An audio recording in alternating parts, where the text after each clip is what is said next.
আল্লাহ তাআলা ইরশাদ করছেন, ইন্নাল্লাহা ইয়া'মুরু বিল আদলি ওয়াল ইহসান, নিশ্চয় আল্লাহ তাআলা তোমাদেরকে ন্যায় বিচারের আদেশ দেন, সদাচরণের আদেশ দেন, নিকট আত্মীয়দেরকে দানের আদেশ দেন। আদেশ কয়টা? আওয়াজ করে সবাই বলুন তো কয়টা? নিশ্চয় আল্লাহ তাআলা তোমাদেরকে ন্যায় বিচারের আদেশ দেন, সদাচরণের আদেশ দেন, তিনি তোমাদের নিকট আত্মীয়দেরকে দানের আদেশ দেন, আর তিনি তোমাদেরকে অশ্লীলতা থেকে নিষেধ করেন, মন্দ কাজ থেকে নিষেধ করেন, অবাধ্যতা সীমা লঙ্ঘন থেকে নিষেধ করেন। তিনি তোমাদেরকে উপদেশ দেন যাতে তোমরা শিক্ষা গ্রহণ করো। সুবহানাল্লাহ। উপদেশ দিচ্ছে স্বয়ং কে? তিনটা জিনিসের আদেশ। ইয়া'মুরু বিল আদল, সুবিচার ন্যায় বিচারের আদেশ তিনি দেন। ইহসানের আদেশ দেন, যাতে আমরা ইহসান করি, একে অপরের প্রতি সুবিচার করি, মহানুভবতা দেখায়, অনুগ্রহ দেখায়, আর নিকট আত্মীয়দেরকে যেন আমরা দান করি। এই তিনটা আদেশ তিনি দিয়েছেন। আর কোন তিনটা জিনিস থেকে তিনি বারণ করেছেন? অশ্লীলতা, ফাহশা, মুনকার, মানে সব মন্দ আর অসৎ কাজ, এগুলো থেকে তিনি আমাদেরকে বারণ করেন। ওয়াল বাগি, অবাধ্যতা, সীমা লঙ্ঘন, এই তিনটা কাজ থেকে তিনি আমাদেরকে বারণ করেন। তিনি আমাদেরকে উপদেশ দেন, স্বয়ং আল্লাহ তাআলা আমাদেরকে উপদেশ দেন যাতে করে আমরা শিক্ষা গ্রহণ করি। সুবহানাল্লাহ পড়ে। তাহলে আসুন আমরা ধরে ধরে একটা একটা করে সামনের দিকে আগাই। আল্লাহ তাআলা প্রথমে আমাদেরকে আদেশ দিয়েছেন আদালের। ইন্নাল্লাহা ইয়া'মুরু বিল আদল। আওয়াজ করে বলুন আল আদাল। সবাই পড়ুন আল আদাল। আমরা উর্দু জানি, হিন্দি জানি, অনেকে ইংরেজিও জানি, কিন্তু আরবি শব্দগুলো আমাদের মুখ দিয়ে বেরোতে চায় না। আওয়াজ করে বলুন আল আদাল। মাশাআল্লাহ। ইন্নাল্লাহা ইয়া'মুরু বিল আদল। আল্লাহ তাআলা আমাদেরকে আদলের আদেশ দেন। আদল অনেকে না বুঝলেও আদালত শব্দটা বুঝবেন। আদালত, আদালত, আদালত বুঝেন না? যেখানে বিচার কার্যের ফয়সালা করা হয়, কোর্ট কাচারি, আদালত, এটা তো ভেরি কমন। এটা শুনছেন না সবাই? আদালত, যেখানে ন্যায় বিচার হবে, সুশাসন হবে। কিন্তু ভাগ্যের কি নির্মম পরিহাস, ওখান থেকে মিথ্যা সাক্ষী দিয়ে মনমতো রায় দিয়ে দেয়া হয়। এগুলোর পরিবর্তন হওয়ার দরকার আছে না নাই? প্রিয় ভাইয়েরা, আদালত, আল আদল, ইংরেজিতে বলে জাস্টিস, ন্যায় বিচার, সুবিচার, সুশাসন, জাস্টিস, আল আদল, সব জায়গায় এই জাস্টিস থাকা দরকার। Justice should be prevailed in the society. The mission of all prophet was to uphold the justice. সব নবীর মিশন ছিল এই জাস্টিসকে, আদালকে, সুশাসন আর সুবিচারকে নিশ্চিত করা। পড়েন সুবহানাল্লাহ। And the core message of every divine scripture was to uphold justice. পৃথিবীর সব আসমানি কিতাবের মূল শিক্ষা ছিল এই জাস্টিসকে সমাজে এনশিওর করা, সুবিচার, সুশাসনকে এনশিওর করা। তাহলে প্রিয় ভাইরা, আমরা বুঝতে পারলাম আল আদ শব্দের মানে হচ্ছে ইনসাফ বা সুবিচার বা ন্যায় বিচার। এটা হচ্ছে একটা general meaning, very general meaning. আপনি যদি ইন ডেপথ বুঝতে চান, আরো ভেতরে যান, তাহলে আদাল মানে হচ্ছে সমন্বয়, আদাল মানে হচ্ছে ভারসাম্য, ব্যালেন্স, আদাল মানে হচ্ছে মধ্যম পন্থা। সুবহানাল্লাহ পড়েন। কারণ সব সময় সমান সমান হইলেই সুবিচার হয় না। কথা কি বুঝতেছেন? ইসলামের দ্য কনসেপ্ট অফ আদাল, এটা এমন আদাল, এটা সব সময় সমান সমান নয়। যখন সমান সমান দেয়া দরকার, ইসলাম সমান সমান দেয়। যখন ব্যালেন্স করা দরকার, চেক এন্ড ব্যালেন্স, সমন্বয়, ভারসাম্য করা দরকার, তখন ইসলাম ভারসাম্য করে দেয়। এটার নাম আদাল। সুবহানাল্লাহ। সহজ করে আপনাদেরকে বুঝাই। যেমন ধরুন, একটা পরিবারের 3 জন সদস্য, স্বামী, স্ত্রী আর সন্তান।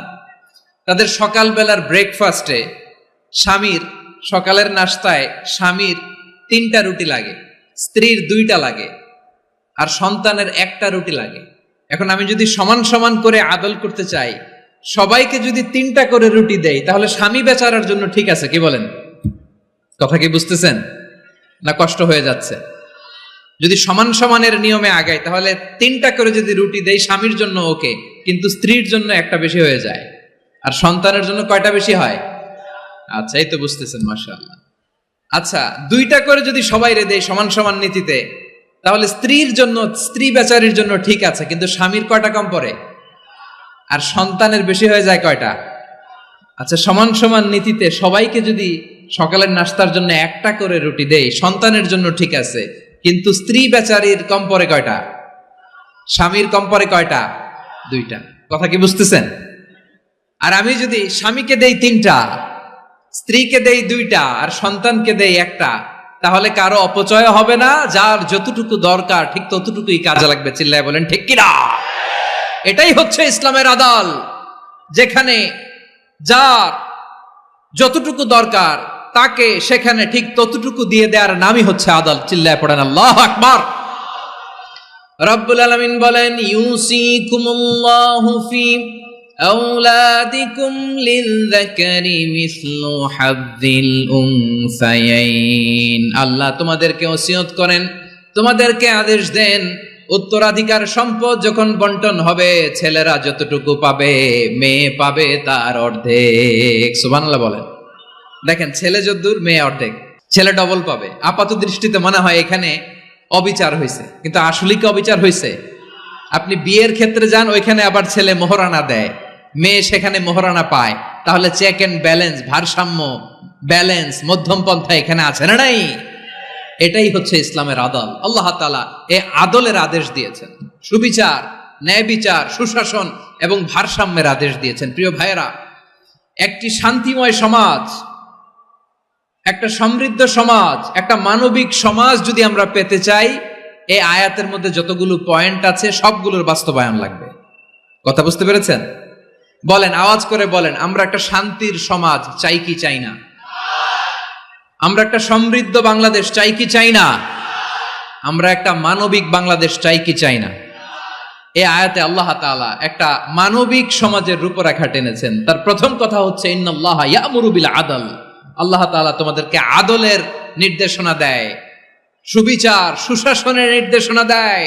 যে সমাজে আদল থাকে না, সেই সমাজে জুলুম মানুষের ঘাড়ে চেপে বসে। আদলের বিপরীত হচ্ছে জুলুম। আদলের বিপরীত কি? জুলুম বা জাওর, অত্যাচার, অবিচার, বৈষম্য। এই যে বৈষম্য বিরোধী ছাত্র আন্দোলন কমন পড়ছে, এই যে একজন সমন্বয়ক তো দেখা করলো আমার সাথে। জুলুম মানে হচ্ছে বৈষম্য। বৈষম্যের স্থান ইসলামে নাই, অবিচারের স্থান ইসলামে নাই, জুলুমের স্থান ইসলামে নাই। আল্লাহ তাআলা বলেন যে আমি জুলুমকে নিজের জন্য হারাম করেছি এবং তোমাদের জন্য হারাম করেছি। বিশ্বনবী ফরমান, আল্লাহ তাআলা বলেন হাদিসে কুদসিতে, ইয়া ইবাদি ইন্নী হারামতুয যুলমা আলা নাফসি ওয়া জাআলতুহু বাইনাকুম মুহাররামান ফালা তাযালামু। আমার গোলামেরা শোনো, নিশ্চয় আমি আল্লাহ তাআলা জুলুমকে আমি আমার উপরে হারাম করেছি, অনুরূপভাবে জুলুম করাকে তোমাদের উপরেও হারাম করেছি। ফলে ফালা তাযালামু, তোমরা একে অপরের সাথে জুলুম করো না। নির্দেশনাটা কার? খবরদার, জুলুমের সাথে আমাদের কোনো সম্পর্ক, জুলুমের সাথে ইসলামের কোনো সম্পর্ক নাই। আল্লাহ তাআলা জালিমদের জন্য কঠিন শাস্তি প্রস্তুত করে রেখেছেন। যারা এই আদলকে ভুলুণ্ঠিত করে জুলুমের রাস্তায় হাঁটতে চায়, তাদের প্রাপ্য কিয়ামতের ময়দানে বুঝিয়ে দিবে কে? আল্লাহ তাআলা তাদের প্রাপ্যকে বুঝিয়ে দিবেন।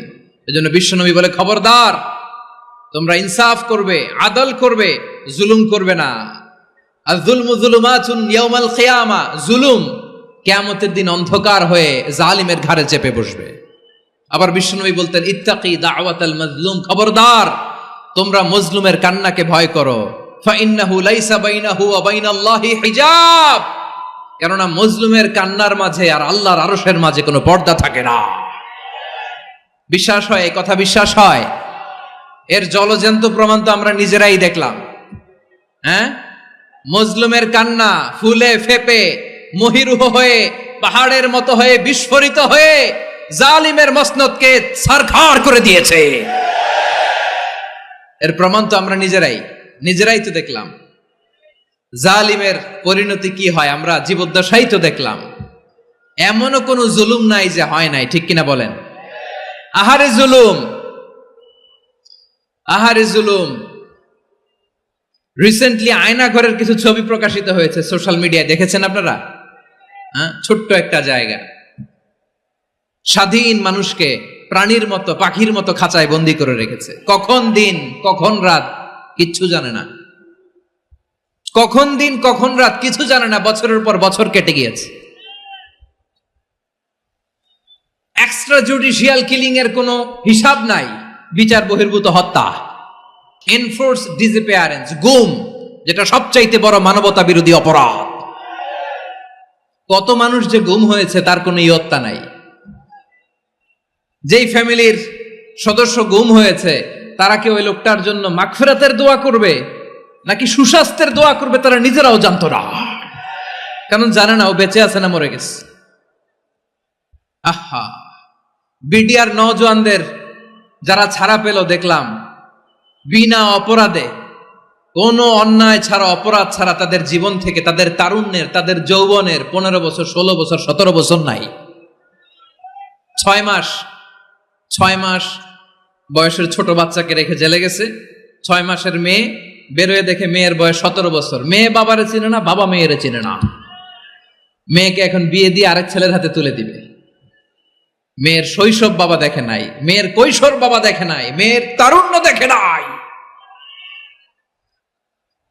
আরেক যুবককে দেখলাম 14 বছরের 14 দিনের সংসার, 2 সপ্তাহের সংসার শেষে জেলে গেছে।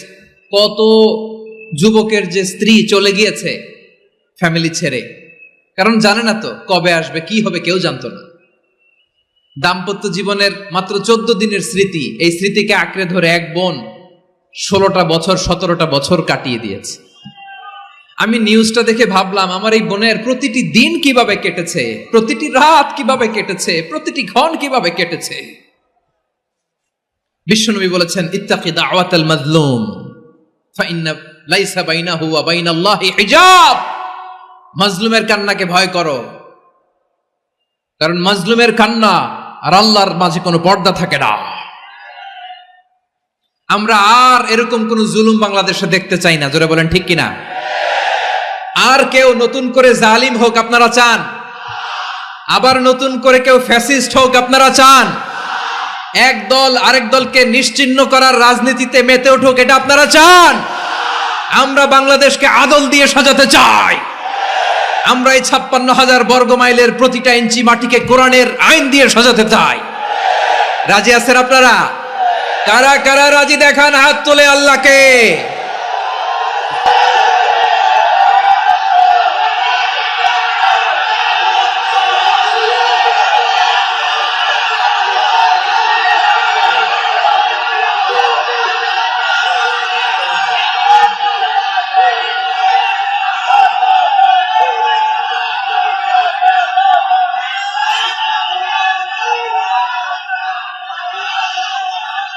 বসুন, আমার প্রিয় বীর চট্টলার তৌহিদি মুসলমান, আমরা আর নতুন করে কেউ জালিম হোক এটা চাই না, নতুন করে আবার কেউ ফ্যাসিস্ট হোক আমরা চাই না, এক দল আরেক দলকে নিশ্চিহ্ন করার রাজনীতি করুক আমরা চাই না।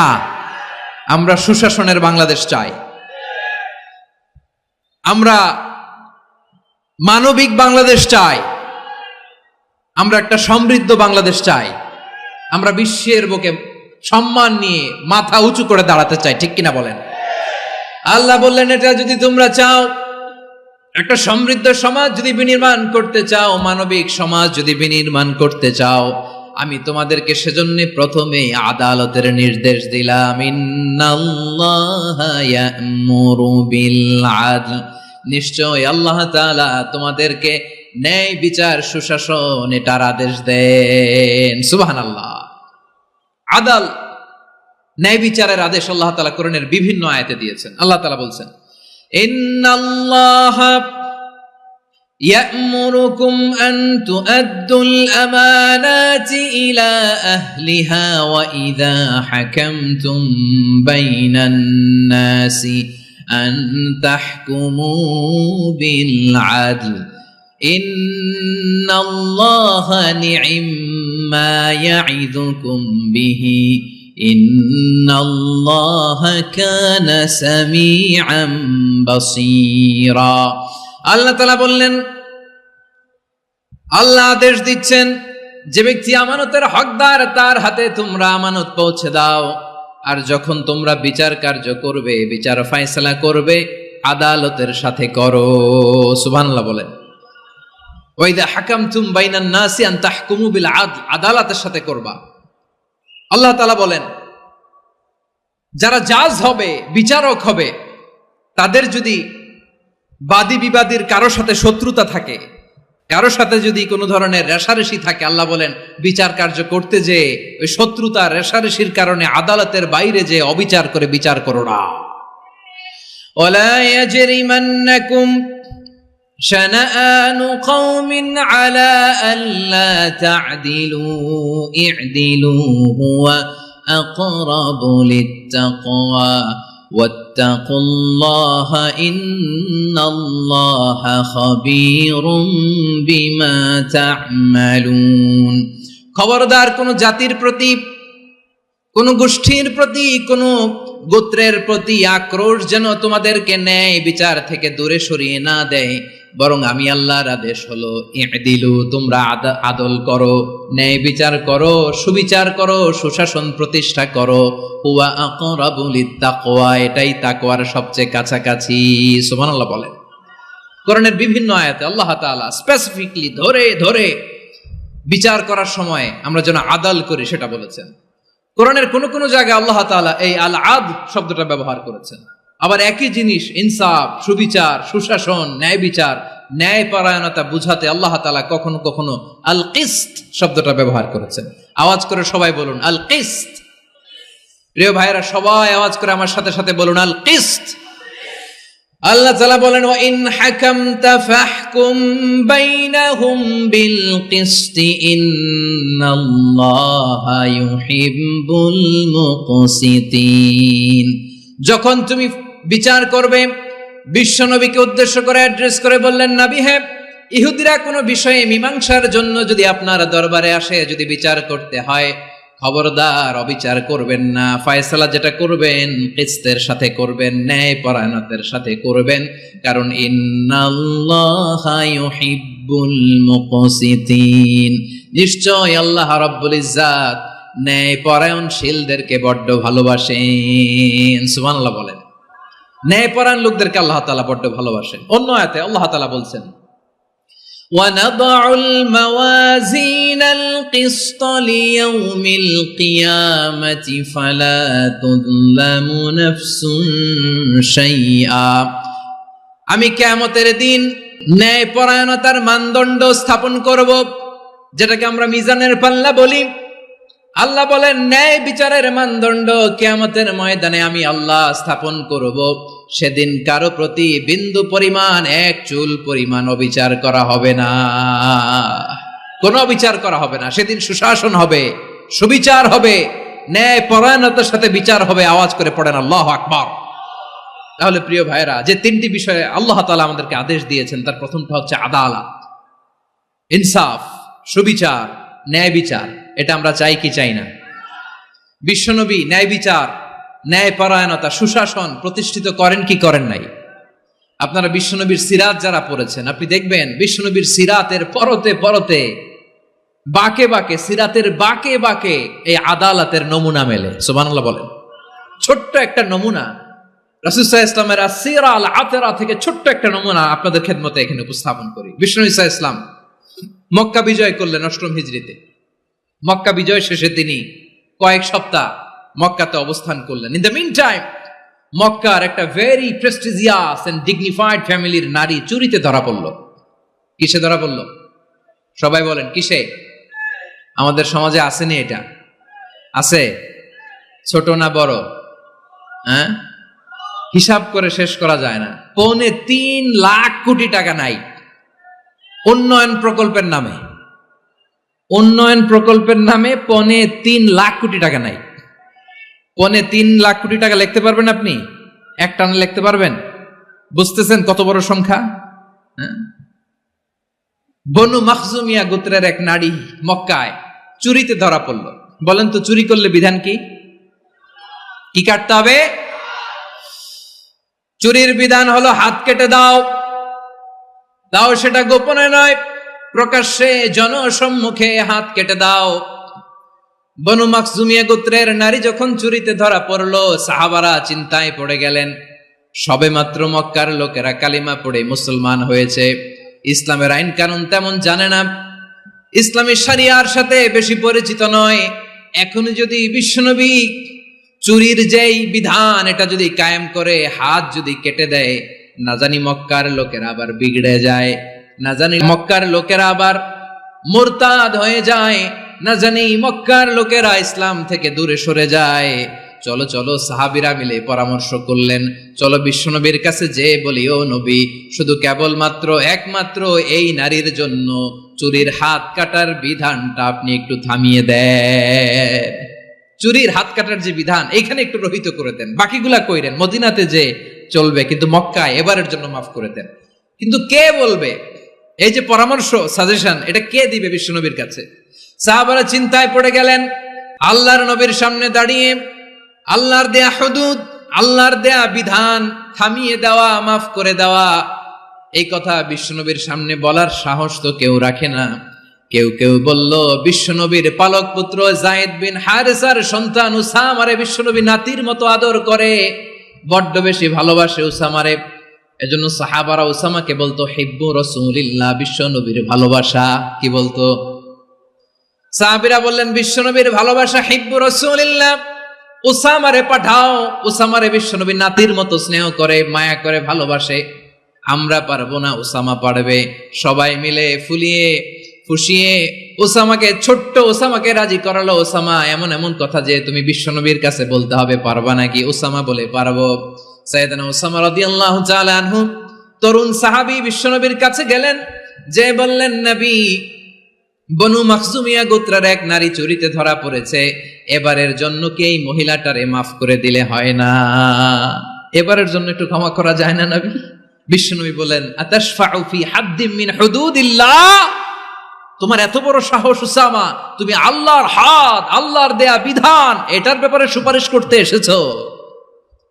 তোমরা কি জানো তোমাদের আগে যত কওম, যত গোত্র, যত জনপদ ধ্বংস হয়েছে তার কারণ ছিল তাদের মধ্যে গরিবরা অন্যায় করলে তারা বিচার করত, আর ধনীরা অন্যায় করলে তারা মাফ করে দিত। খবরদার!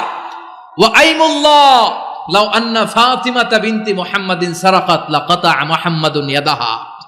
বিশ্বনবী বললেন, ওরে ওসামা, বানু মাখজুমিয়ার ওই প্রেস্টিজিয়াস এন্ড ডিগনিফাইড ফ্যামিলির মেয়ে তো দূর কি বাত, অনেক দূরের কথা।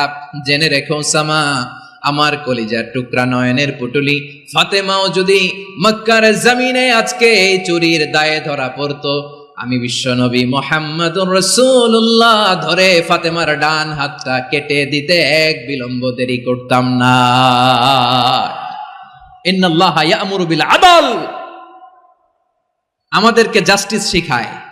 পশ্চিমারা আমাদেরকে ইনসাফ শিখায়, আমাদেরকে সুশাসন শিখায়। আর ইনসাফ, সুশাসন, ন্যায় বিচার, সুবিচার, জাস্টিস কারে বলে বিশ্বনবীর বায়োগ্রাফি থেকে জেনে নাও। এই ছিল বিষ্ণু ঈসা ইসলামের আদালতের নমুনা। আপনি যদি সাইয়েদনা ওমরে ফারুকের জীবনের দিকে তাকান, এমন কঠোর, এমন বীর সেনানী ছিলেন। সাইয়েদনা ওমরে ফারুক যদি রাস্তার এই মাথা দিয়ে হাঁটা শুরু করতেন, শয়তান ওমরে ফারুককে দেখলে ওই রাস্তা রেখে দিয়ে অন্য রাস্তা দিয়ে হাঁটতো। সুবহানাল্লাহ। ওমরে ফারুক রাদিয়াল্লাহু তাআলা আনহু কি পার্সোনালিটি ছিল, কি পার্সোনালিটি! আমাদের এলাকায় ছোট বাচ্চারা রাতে ভাত খেতে চায় না, আমার মেয়েটাও খেতে চায় না। এই এটা দিব, ওইটা দিব, আজকে মাহফিলে আসার সময় বলে দিছে লিস্ট করে এটা এটা আনতে হবে। তো ছোট্ট বাচ্চাদের অনেক বায়না থাকে, ওরা রাতে খেতে চায় না। তো মায়েরা বিভিন্ন ভয় দেখায়, এই বাঘ আসবে, বাঘ আসবে খাও, এই ভূত আসবে, ভূত আসবে খাও। আপনারা কি বলেন চট্টগ্রামে? কি আসবে? হ্যাঁ, ভূত, ভূত, ভূত আসবে, বাঘ আসবে, খাও খাও খাও, তাড়াতাড়ি খাও। তো বাচ্চারা এগুলো শুনে ভয়ে খেতে শুরু করে। মদিনার জমিনেও একই ঘটনা ঘটতো। মদিনার ছোট্ট ছোট্ট সোনামণিরা খেতে চাইতো না।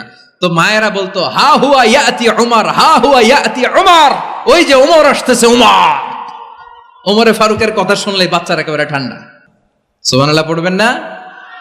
প্রভু তুমি বলেছ রাসূল দেবে না, বলনি দেবে না ওমর, বলনি দেবে না হামজা তারিক, খালিদ বিজয় সমর।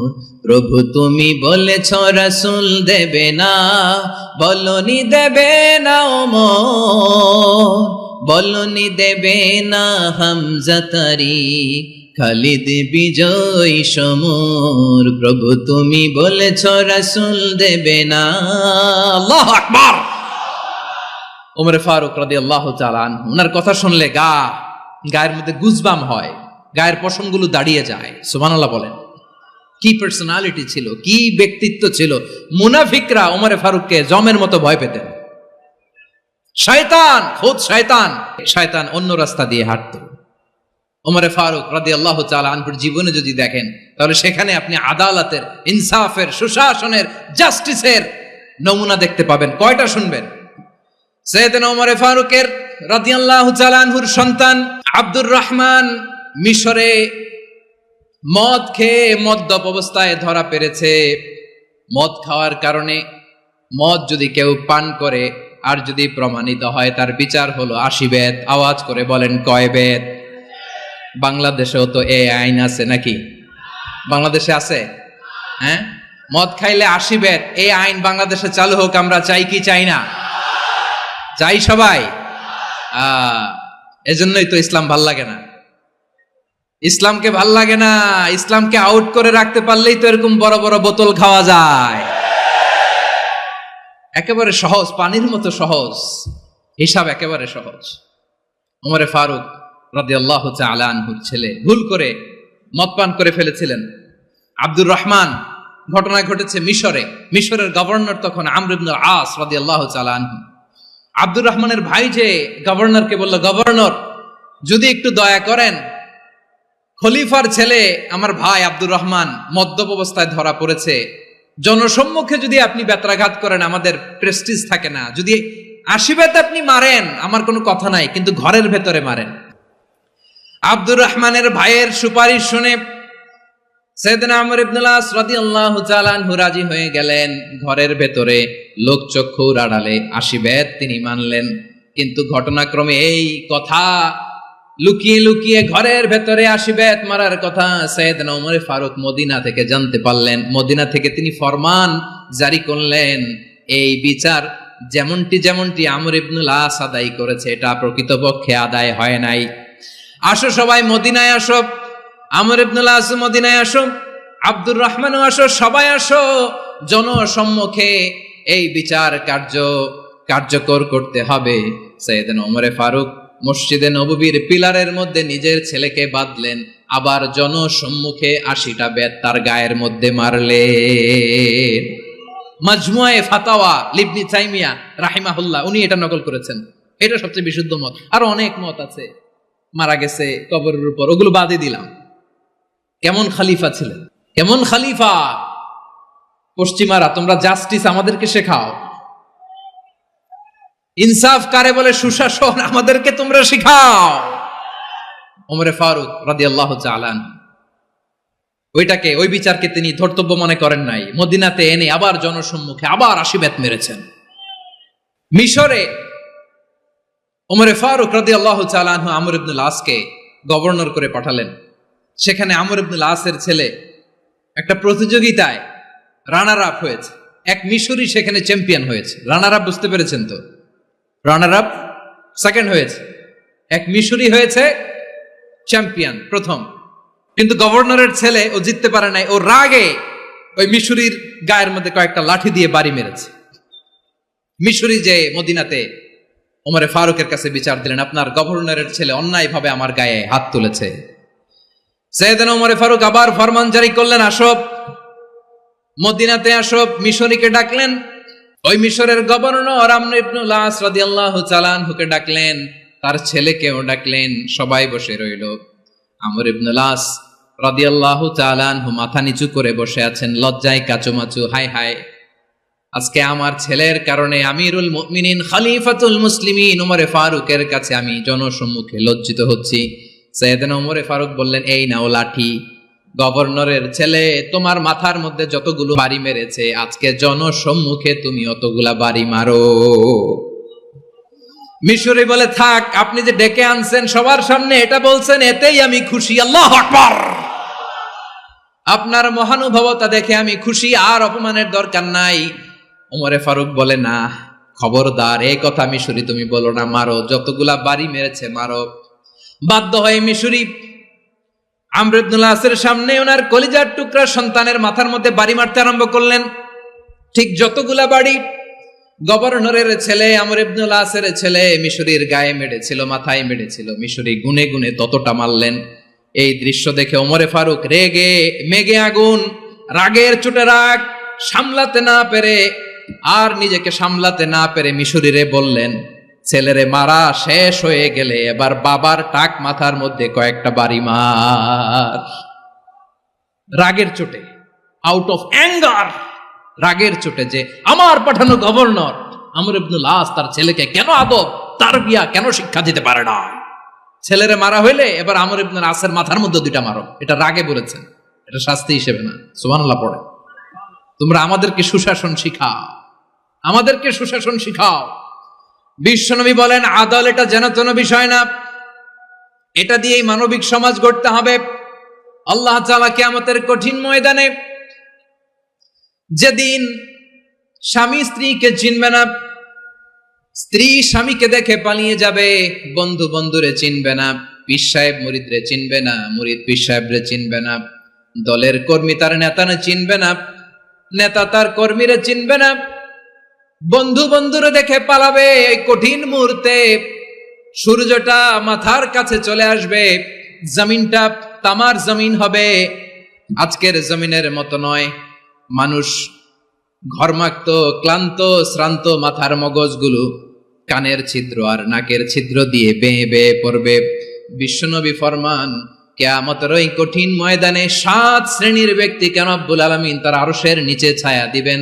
তার মধ্যে প্রথম শ্রেণীর ব্যক্তি হলো ইমামুন আদিল।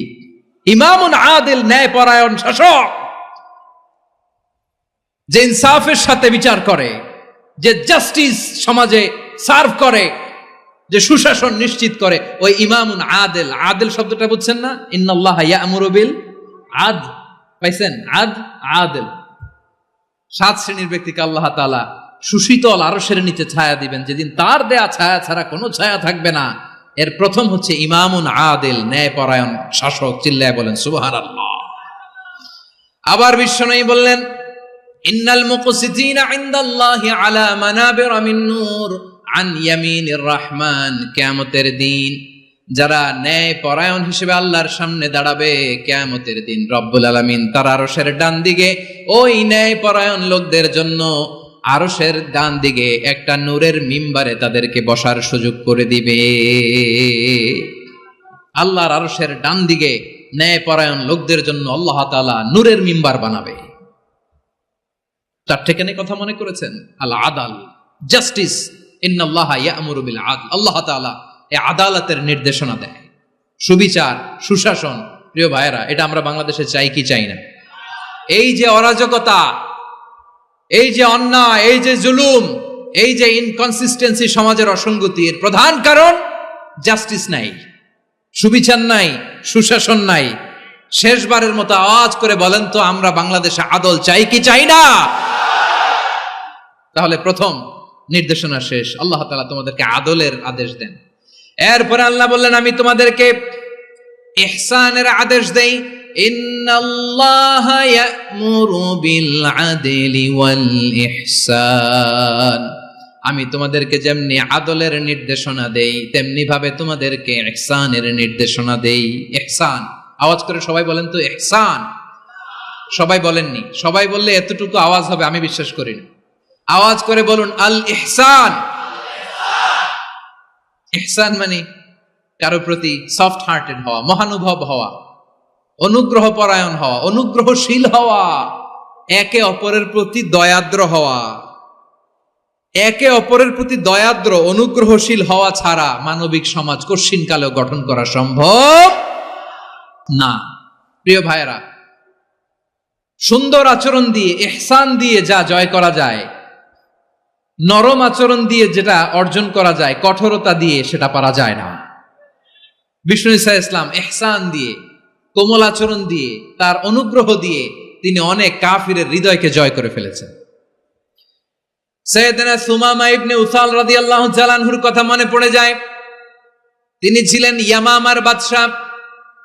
মদিনাতে বিশ্বনবীকে হত্যা করার নিয়তে এসেছিলেন, গোপনে গোপনে বিশ্বনবীকে হত্যা করে আবার ইয়ামামাতে তিনি ফিরে যাবেন।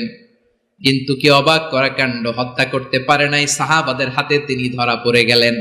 সাইয়েদনা সুমামা ইবনে উসাল রাদিয়াল্লাহু তাআলা আনহু হত্যার নিয়তে আসলেন, কিন্তু হত্যা করতে পারলেন না। সাহাবারা ওনাকে ধরে ফেললেন, ধরে মসজিদে নববীর পিলারের মধ্যে বেঁধে রাখলেন। সুমামা ইবনে উসাল, সিরাত থেকে শুনি, সিরাত থেকে শোনাচ্ছি রাদিয়াল্লাহু তাআলা আনহু। ইয়ামামার অধিপতি ছিলেন। ইয়ামামা বিশ্বনবীকে হত্যার জন্য আসছেন, ধরা পড়ে গেছেন, এখন মসজিদে নববীতে বেঁধে রাখছে, তার মানে বন্দী। এখন স্ট্যাটাস কি? বন্দী, ক্যাপটিভ। বিষ্ণু ইসলাম সাহাবাদেরকে বললেন তার খোঁজ খবর নিও, সুমামা ইবনে উসালের খোঁজ খবর নিও। সাহাবারা বলেন, ইয়া রাসূলুল্লাহ, আপনাকে হত্যা করতে এসেছে, তার তো কঠিন ক্যাপিটাল পানিশমেন্ট হওয়া দরকার, কঠিন শাস্তি হওয়া দরকার। বিষ্ণু বললেন, না, আমি যেটা জানি তোমরা সেটা জানো না, তোমরা সুমামার সাথে ভালো আচরণ করো। বিশ্বনবী সুমামার কাছে গেলেন। প্রথম দিন যে তিনি কালেমার দাওয়াত দিলেন, ঈমানের দাওয়াত দিলেন, ইসলামের দাওয়াত দিলেন, রিসালাতের দাওয়াত দিলেন, আখিরাতের দাওয়াত দিলেন। পরের দিন যে বিশ্বনবী সালাতের দাওয়াত দিলেন, যাকাতের দাওয়াত দিলেন, ইসলাম কি, কিভাবে, কেমন করে পালন করতে হয় চমৎকার আর্টিকুলেট করতে শুরু করলেন। তন্ময় হয়ে সুমামা ইবনে উসাল রাদিয়াল্লাহু তাআলা আনহু বিশ্বনবীর কথাগুলো শুনতে আরম্ভ করলো। একদিন নয়, 2 দিন নয়, টানা 3 দিন বিশ্বনবী সুমামার কাছে ইসলামকে প্রেজেন্ট করেছেন, উপস্থাপন করেছেন। আওয়াজ করে বলেন, কয় দিন? 3 দিন। 3 দিন মসজিদে নববীতে বাঁধা।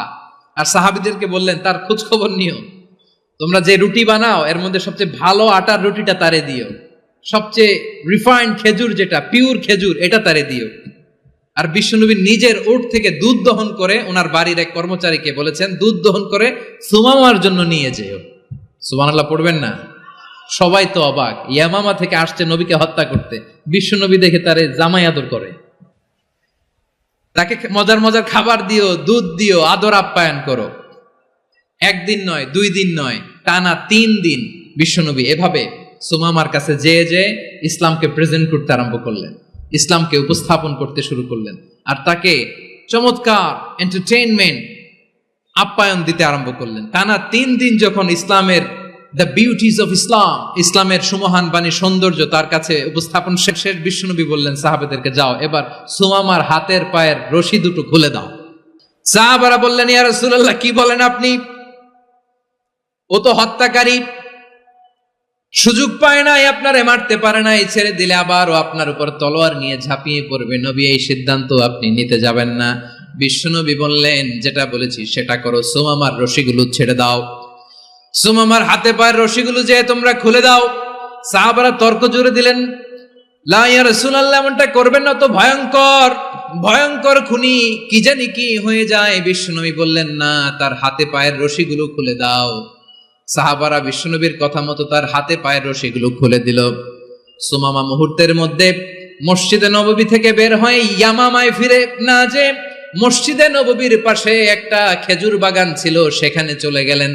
সেখানে একটা ছোট্ট কুয়া ছিল, কুয়ার পানি দিয়ে তিনি গোসল করলেন। সুবহানাল্লাহ পড়েন। কুয়ার পানি দিয়ে গোসল করে মসজিদে নববীর সামনে এসে বিশ্বনবী এবং সাহাবাদের সামনে দাঁড়িয়ে সাব্বাবা উঁচু করে বললেন, আশহাদু আল্লা ইলাহা ইল্লাল্লাহ ওয়া আশহাদু আন্না মুহাম্মাদান আবদুহু ওয়া রাসূলুহু। আল্লাহু আকবার।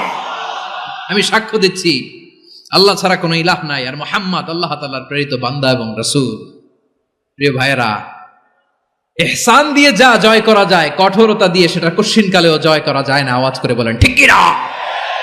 এবার সুমামা দাঁড়িয়ে বলে, ওগো নবী, আমি তো কালিমা পড়ে মুসলমান হয়ে গেলাম, এবার শোনেন, এই মুহূর্তের আগে আপনার চেহারার চাইতে নিকৃষ্ট কোনো চেহারা আমার কাছে ছিল না, কিন্তু শাহাদা পাঠ করার পরে আপনার চেহারার চাইতে উত্তম শ্রেষ্ঠ কোনো চেহারা আমার কাছে আর নাই। ও নবী, আজকের দিনের আগে ইসলাম ধর্মের চেয়ে নিকৃষ্ট অপছন্দনীয় কোনো ধর্ম আমার কাছে ছিল না, কিন্তু এই মুহূর্ত থেকে ইসলামের চেয়ে সেরা শ্রেষ্ঠ পছন্দনীয় কোনো ধর্ম আমার কাছে নাই। নবী গো, আজকের দিনের আগে মদিনার চাইতে অপছন্দনীয় নিকৃষ্ট কোনো শহর আমার কাছে ছিল না, কিন্তু এই মুহূর্তের পর থেকে মদিনার চাইতে কোনো শ্রেষ্ঠ শহর আমার জানা নাই। সে ছিল গমের বড় ডিলার, গম বেচত। কি বেচত? তার গম কিনে মক্কার লোকেরা রুটি খাইতো। সে ঘোষণা দিল, আজকে থেকে মক্কাবাসীদের জন্য সব গম আমি হারাম করে দিলাম, মক্কাবাসী এখন না খেয়ে মরে। সুবহানাল্লাহ পড়বেন না? মক্কাবাসী বিশ্বনবীর কাছে আসলেন, এসে বললেন, মুহাম্মদ, আমরা তো তোমার ভাই, তোমার চাচা, তোমার ভাতিজা, তোমার আত্মীয়, তুমি সুমামারে বলো সে যেন আবার গমের সাপ্লাই মক্কার জন্য অনুমতি দিয়ে দেয়। বিশ্বনবীর অনুমতি ক্রমে সুমামা আবার মক্কাতে গম পাঠাতে শুরু করলো। পড়েন সুবহানাল্লাহ। ইহসান, ইহসান দিয়ে আপনি যেটা জয় করতে পারবেন, you can win the heart of your enemies. ইহসান দিয়ে আপনি আপনার শত্রুর হৃদয়কে জয় করতে পারবেন। আওয়াজ করে বলেন ঠিক কিনা? এজন্য আল্লাহ বললেন, ওয়া আনফিকু ফি সাবিলিল্লাহি ওয়া লা তুলকু বিআইদিকুম ইলাত তাহলুকা ওয়া আহসিনু ইন্নাল্লাহা ইউহিব্বুল মুহসিনিন। তোমরা আল্লাহর রাস্তায় দান করবে আর নিজেরা নিজেদেরকে ধ্বংসের হাতে ঠেলে দিও না। তোমরা একে অপরের প্রতি ইহসান করবে, কারণ ইহসানকারীদেরকে আল্লাহ বড্ড ভালোবাসেন। সুবহানাল্লাহ পড়েন। আবার সূরা রহমানে আল্লাহ বললেন, হাল জাযাউল ইহসানি ইল্লাল ইহসান ফাবিআইয়ি আলা, সবাই পড়েন, ফাবিআইয়ি আলাই রাব্বিকুমা তুকাযযিবান। ইহসানের প্রতিদান হিসেবে ইহসানি হয়। বিশ্বনবী সুমামার প্রতি যেমন ইহসান করেছেন, সুমামাও ঠিক তেমন ইহসান ফিরিয়ে দিয়েছে। ঠিক কিনা বলেন? তাহলে এক নম্বরে হচ্ছে আদ, ন্যায় বিচার। দুই নম্বরে সবাই বলেন ইহসান, সদাচরণ। ইহসান দুই ধরনের প্রিয় ভাইরা, ইহসান ফিল ইবাদা, ইহসান ফিল মুআমালা। ইহসান ফিল ইবাদা হচ্ছে একাগ্র অনুভবে ইবাদতে ডুব দেওয়া, এর নাম ইবাদতের ইহসান। সুবহানাল্লাহ পড়ুন। বিশ্বনবী বলেন ইহসান মানে কি জানো নাকি? হাদিসে জিবরিলে সাইয়েদনা জিবরিল আলাইহিস সালাম বিশ্বনবীকে বললেন, আখবিরনি আনিল ইহসান। নবী আমাদেরকে বলেন ইহসান মানে কি? বিশ্বনবী বললেন, আনতা আবুদাল্লাহা কাআন্নাকা তারাহু ফাইন লাম তাকুন তারাহু ফাইন্নাহু ইয়ারাক। ইহসান মানে হলো এমন ভাবে তুমি আল্লাহর সামনে নিজেকে উজাড় করে ইবাদত করবে, তুমি ভাববে তুমি আল্লাহকে দেখতে পাচ্ছ। আর এটা যদি ভাবা তোমার জন্য কঠিন হয়ে যায়, অন্তত এতটুকু তুমি ভাববা যে আল্লাহ তোমাকে দেখতে পাচ্ছেন। ঠিক কিনা বলেন? ও আমার বীর চট্টলার ভাইয়েরা, কেউ যেটা দেখে না সেটা দেখে কে? এই বিশ্বাস হৃদয়ের মধ্যে আছে? নামাজে যখন দাঁড়ান এই ফিলিংসটা আনা যাবে? হ্যাঁ, এই জন্য বিষ্ণু ইসলাম বলেছে এমন ভাবে নামাজে দাঁড়াও, ইবাদত করো, মনে করো হতে পারে এটাই আমার জীবনের শেষ নামাজ। পারফর্ম দ্য সালাহ as if this is your last and final prayer. এমন ভাবে সালাতে দাঁড়াও, ভাবো হতে পারে এটাই তোমার জীবনের শেষ নামাজ। এমন ভাবে নামাজে দাঁড়াও, ভাবো এটাই শেষ নামাজ। তাহলে নামাজে একাগ্রতা বাড়ায় দিবে কে? ফলে ইবাদতের